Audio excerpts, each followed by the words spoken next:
इस हफ्ते मेरे हिसाब से मार्केट में बहुत बड़ी उठापटक की उम्मीद है। Record mutual fund inflow, inflation data बहुत ख़राब नहीं है और जियोपॉलिटिकल टेंशन ऑलरेडी चल रहा है। ऑन द अदर साइड अगर आप देखो तो एमएससीआई में इंडिया का वेट अपग्रेड हुआ है एंड सीएलएसए की जो नोट है वो क्लियरली इंडिकेट करती है कि चाइना में अब वो अपना जो ओवर स्टैंस था वो कम करके इंडिया में बढ़ा रहा है। तो आज के वीडियो में बताऊंगा कौन से ऐसे 5 मेजर रीज़न जिसकी वजह से नेक्स्ट वीक मूव कर सकता है, तो देखते रहिए लास्ट तक। ओके, सो सबसे पहले समझते हैं कि मेरे हिसाब से यूएस इलेक्शन की बहुत ज़्यादा मेजर इम्पैक्ट आई है ग्लोबल मार्केट पे। पहला तो डोनाल्ड ट्रंप आने की वजह से बहुत ज़्यादा इक्विटी इनफ्लो जो है वो यूएस मार्केट में चला गया to the tune of about $50 billion. Second, इसकी वजह से जो करेंसी और कमोडिटी में मूवमेंट है वो क्लियरली विजिबल था। डॉलर इंडेक्स जो था वो आपका सब्सटेंशियल ऊपर गया और उसकी वजह से गोल्ड और आपकी जो दूसरी कमोडिटीज़ हैं वो नीचे आए। तीसरा, मुझे लगता है कि इन्फ्लेशन के जो फिगर है वो स्लाइटली फेडरल रिजर्व के कंफर्ट में, and if you see the overall expectations around the interest rate cut in the December policy, मुझे लगता है 85% स्टिल चांसेस है। अब अगर सेक्टर स्पेसिफिक की बात करें तो डोनाल्ड ट्रंप के कैबिनेट कंस्ट्रक्शन की वजह से हम एक चीज़ तो समझ सकते हैं कि इंडिया के लिए उतना बुरा नहीं है, एक्सेप्ट अगर अगर आप थोड़ा-सा ओवरऑल डीप में स्टडी करोगे तो आपको समझेगा जो उनका अपॉइंटमेंट ऑफ जूनियर केनेडी है, that is not auguring well for the pharma sector. उसके बारे में हम थोड़ा डिटेल में देखेंगे। अब आफ्टर दिस मुझे लगता है कि यूएस इलेक्शन के इस आउटकम के लिए आपको रेडी रहना पड़ेगा अगले 3 से 4 साल। मुझे लगता है every morning you will wake up and Trump has a habit कि जो उनको लगता है वो डायरेक्टली ट्वीट करते हैं। He doesn't want for the wait for the formal announcement and all, और उसकी वजह से ग्लोबल मार्केट में मूवमेंट रहती है। तो I think we should get adjusted to a very big opening jerks in the Indian market because of that. तो week event ये सारी थी। अब हम डेटा पे ऊपर जाते हैं और जब डेटा की बात करते हैं गाइस, तो सबसे पहले समझना है कि एफआई की सेलिंग जो है वो कंटिन्यू है। और अगर इस मंथ की बात करें अभी नवंबर की, तो ऑलरेडी 29,000 करोड़ के आसपास की सेलिंग हमने देख चुके हैं। अक्टूबर में 1,14,000 करोड़ का सेलिंग था। लेकिन जो अच्छी चीज़ है, and I think which is the one thing that holding up this market is the DI. उनको मैच कर रहे हैं। 26,000 करोड़ का ये मंथ में बाइंग था, लास्ट मंथ में 1,07,000 करोड़ का बाइंग था। तो मोटा-मोटी 12-13 हज़ार करोड़ की ही सेलिंग एब्ज़ॉर्ब्ड हुई है इंडियन मार्केट में। तो डीआई बायर है, एफआई सेलर है। अब मेरे हिसाब से टॉप 5 रीज़न्स जो आने वाले वीक में बहुत इम्पोर्टेंट हो सकते हैं, जिसकी वज़ह से मार्केट मूव हो सकता है। पहले हम नेगेटिव रीज़न्स की बात करते हैं। देखिए, एफआई की सेलिंग कंटिन्यू है। कॉर्पोरेट अर्निंग को इतनी ग्रेट नहीं आई है, ठीक है? इन्फ्लेशन कंसर्न है। मेरे हिसाब से that is considered to be something थोड़ा-सा बिनाइन, बट फिर भी कंसर्न है। ग्लोबल इकोनॉमिक अनसर्टेनिटी तो हमेशा थी, और यूएस डॉलर की स्ट्रेंथ। ये कुछ ऐसे नेगेटिव रीज़न्स हैं जिसकी वज़ह से मुझे लगता है कि हमारे यहाँ थोड़ा-सा वॉलेटिलिटी रहेगा। अब इसके सामने कुछ पॉज़िटिव्स भी हैं। देखिए, डीआई का जो इन्फ्लो है वो मेरे हिसाब से सबसे बड़ा पॉज़िटिव मानना चाहिए। IT and financial sector compare to market अभी भी अच्छा कर रहे हैं। अगर आप देखेंगे तो गिरे नहीं हैं। वो हम चार्ट पे जाएँगे और वो हम समझेंगे डिटेल में कि आगे क्या एक्सपेक्टेशन है, बट मेरे हिसाब से ये एक पॉजिटिव ही माना जाएगा। आईपीओ ओवरऑल एब्ज़ॉर्ब जो हो रहा है मार्केट में वो अच्छा है। तो मतलब स्विगी का आईपीओ आ गया। स्विगी के आईपीओ का वैल्यूएशन इवन दो एक्सपेंसिव माना जाएगा, लेकिन लिस्टिंग काफ़ी अच्छी हुई। और मुझे लगता है कि ये मार्केट सेंटिमेंट को थोड़ा अपबीट रखा स्विगी के आईपीओ की वज़ह से। इंडिया का जो एमएससीआई में वेट है वो इंक्रीज़ हुआ है। That is a one very positive for the Indian market, और कहीं न कहीं वैल्यूएशन थोड़े से कूल ऑफ हो रहे हैं। थोड़ा-सा और पेन है, बट मुझे लगता है ट्रम्प बम्प जो आया था वो चाइना के लिए अच्छा नहीं है। और अगर आपने वीकेंड पे मेरे ख़्याल से पढ़ा ही होगा कहीं न कहीं, सीएलएसए का नोट आया है कि भैया जो ट्रम्प आए हैं उनकी वजह से हमने हमारे स्टैंस को वापस चेंज कर दिया। तो क्या हुआ था, थोड़े दिनों पहले उन्होंने इंडिया अंडरवेट होके चाइना ओवरवेट हुए थे। तो उनकी वजह से बेसिकली फॉरेन ब्रोकरेज रिसर्च वाले अगर किसी चीज़ को अंडरवेट होते हैं तो वहाँ सेलिंग आती है, और कहीं ओवरवेट होते हैं तो वहाँ बाइंग आती है। तो अब वो बोलते हैं we are reversing our October stance, and हम वापस इंडिया पे ओवरवेट हो जाते हैं, बिकॉज़ ट्रम्प के आने की वजह से चाइना की अनसर्टेनिटी और बढ़ जाती है। तो मेरे हिसाब से ये बहुत बड़ा पॉज़िटिव माना जाएगा। और शायद एक और न्यूज़ जो ओवर द वीकेंड ये है कि मूडीज़ ने इंडिया की रेटिंग अपग्रेड के अराउंड में कुछ आ रही है बातें। तो that is something which is very, very good. So मुझे लगता है ये जो मूडीज़ वाली न्यूज़ है, ये काफ़ी अच्छी मानी जाएगी, क्योंकि एक सिंपल रीज़न समझिए कि India is in a sweet spot. और अगर मूडीज़ रेटिंग के ऊपर बोलता है कि मॉडरेट इन्फ्लेशन है, आरबीआई जो कर रहा है वो ठीक-ठाक है, इन्फ्लेशन ट्रैजेक्टरी में, that means what? That means कि दिसंबर में अगर यूएस में इंटरेस्ट रेट कट आता है, तो हमारे यहाँ भी आता है। तो ये कुछ पॉज़िटिव है, हम बैलेंस बना के चलेंगे। अब हम जाएँगे चार्ट पे, और उससे पहले कौन से ऐसे मेजर फैक्टर हैं, जो शायद हमें इम्पैक्ट कर सकते हैं, वो हम साइड बाय साइड देख लेते हैं। ओके। सो आने वाले वीक में कौन से ऐसे 4-5 फैक्टर हैं जो मेरे हिसाब से इम्पोर्टेंट होंगे? पहला तो चार्ट में ब्रेकडाउन है बॉस। इसको हम डिस्कस करेंगे डिटेल में, और इसलिए मैंने लास्ट में रखा है क्योंकि ये सबसे इम्पोर्टेंट चीज़ है। एनवीडिया की अर्निंग है अराउंड 20th नवंबर के आसपास। ये मुझे लगता है बहुत इम्पैक्ट करता है ग्लोबल मार्केट में, स्पेशली आईटी कंपनी में। यहाँ पे क्या आता है वो देखना पड़ेगा। फेडरल रिज़र्व की फेड की मीटिंग है नवंबर 21 को। मुझे लगता है ये भी थोड़ा-सा क्लू देता है आफ्टर ट्रम्प कमिंग, जो ओवरऑल कमेंट्री उसमें कुछ डोविश या हॉकिश स्टांस बदलता है, क्या है वो देखने वाली बात होगी। यूएस के रिटेल सेल्स के डेटा है 21 नवंबर को, तो मुझे लगता है 21 का जो दिन है वो थोड़ा-सा वॉलेटाइल रह सकता है, you know. Global economic indicator रोज़ आते हैं, और जियोपॉलिटिकल डेवलपमेंट पे हमें वॉच करना चाहिए। ये कुछ ऐसी चीज़ें जो डायनामिक होती है, ये चेंज करेंगे। तो क्विकली ये सारे फैक्टर हैं जो आने वाले वीक में हमें इम्पैक्ट कर सकते हैं, और मोस्टली चार्ट ड्रिवन ही रहेगा। तो हम चार्ट पे चलते हैं और डिस्कस करते हैं। ओके, सो अब हम चार्ट पे आ गए हैं, और हम शुरुआत करते हैं निफ्टी से।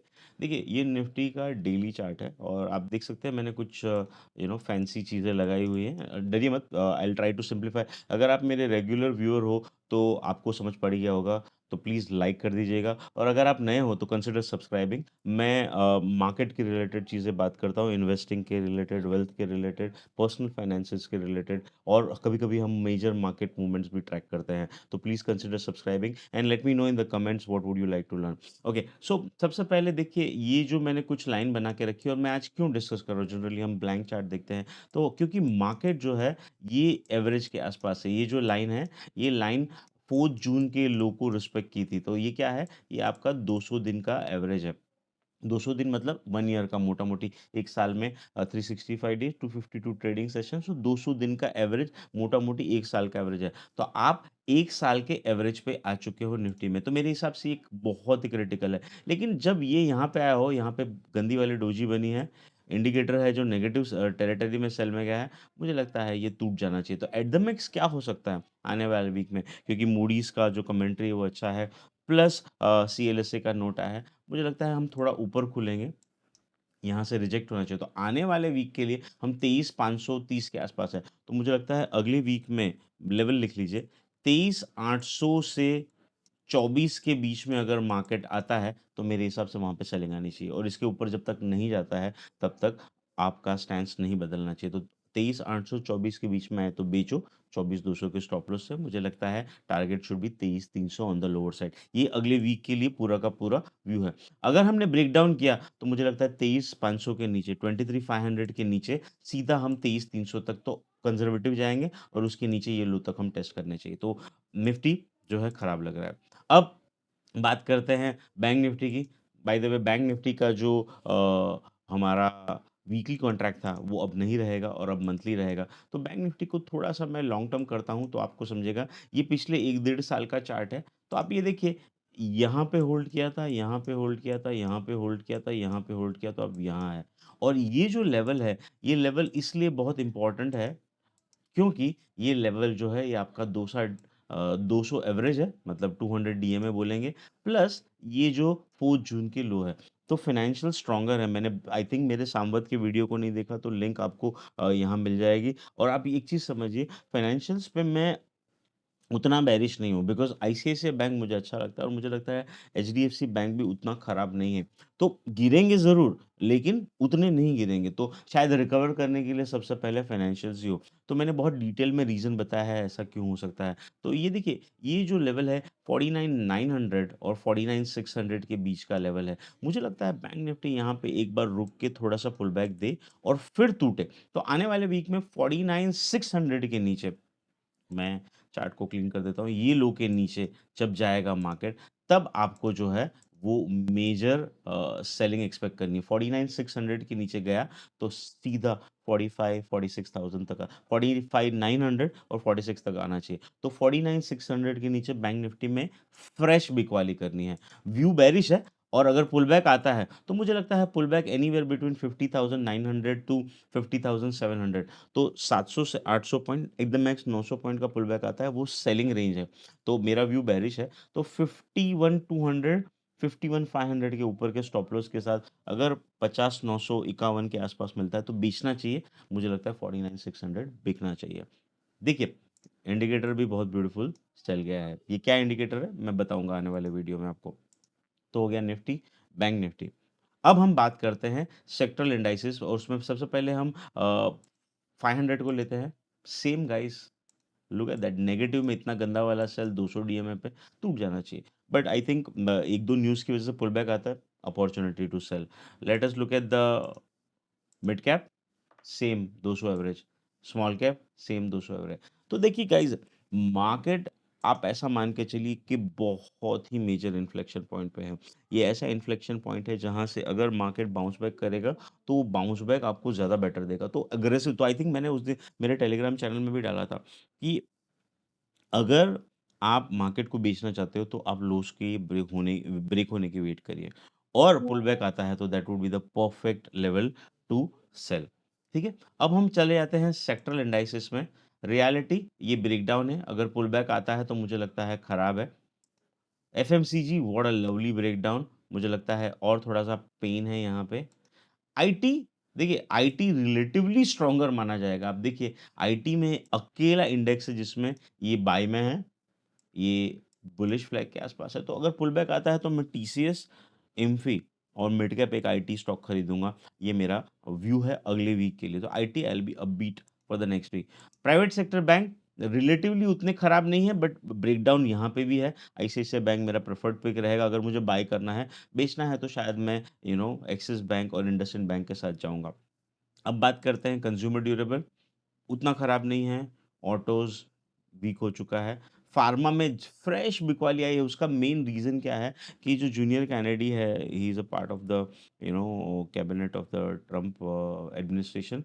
आई think he has a certain policies which is not auguring well for the overall pharma sector. Because pharma sector के पर्सपेक्टिव से अगर देखेंगे तो मुझे लगता है they will change the policy in such a way कि वो शायद यूएस फार्मा कंपनीज को ज़्यादा बेनिफिट करे। तो आई थिंक उसकी वजह से जो सेलिंग थी वो ऑलरेडी ऑन द कार्ड्स है। लेकिन हमारे यहाँ मुझे लगता है कि फार्मा सेक्टर, मुझे लगता है कि बाय ऑन डिक्लाइन रहेगा। लेकिन हेल्थ डिपार्टमेंट जो है यूएस का, वो चाहेगा कि वो प्रेफर करे US and British pharma over the Indian. But let's see कहाँ जाता है। मुझे लगता है आने वाले सामवत में pharma should do good. Next बात करते हैं हेल्थ केयर, उतना खराब नहीं है।